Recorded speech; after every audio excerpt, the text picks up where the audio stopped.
I strongly don't agree with that ban. If teens want to use social media, they can and they will. Well, let's bring some young people into the conversation. Chloe Kizito and Lukas Rubenyan are both grade 11 students. You may recognize them from social media as well. They both work as teen fact checkers at Media Smarts, a Canadian digital literacy organization. Great to have you guys here. It's great to be here. Amazing. Okay, Chloe, let me start with you. Should social media be banned for kids under the age of 16?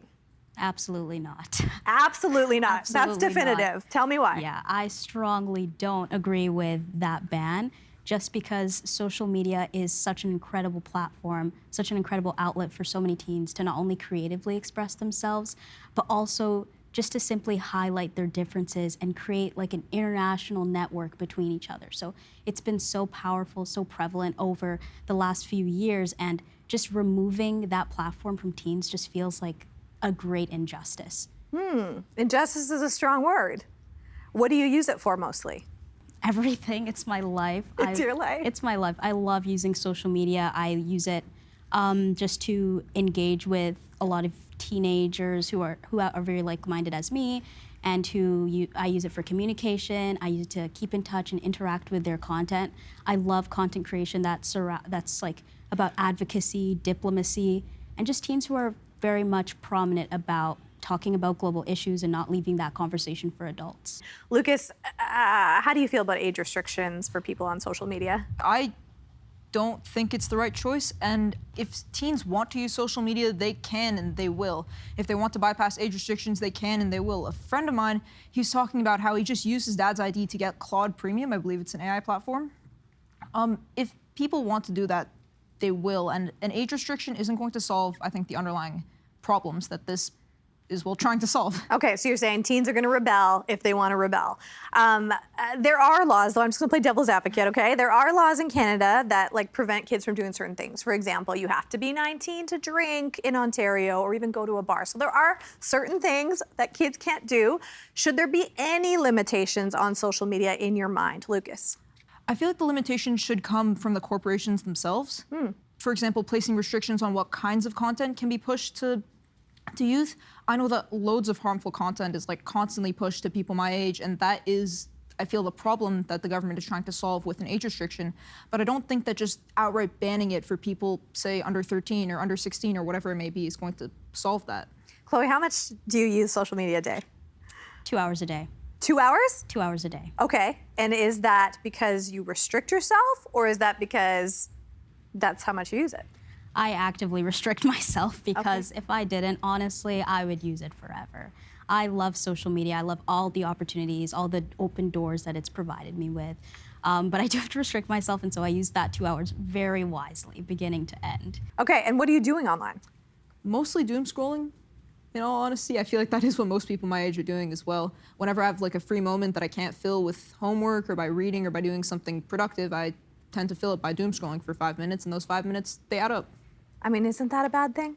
Yeah, very much so. Do you think you need any help to not do that? I think I'm going to try what you're doing with the limiting my screen time. Yeah. You know, some studies have linked social media use to things like mental health issues, addiction to tech, body image issues. Are you guys worried about that at all, Chloe?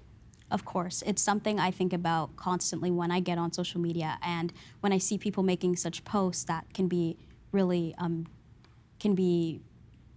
harmful to the people who are consuming that kind of media. And so, I mean, what I actively do, I try my best to go beyond my role as a teen fact checker and also make my own content, which is just creating awareness towards people and making sure that people are familiar with that idea that not everything you see on social media is true or it's real. And it's such a simple message, but it's a message I think you can never say it enough. Like, you have to really get it out there as much times as you can.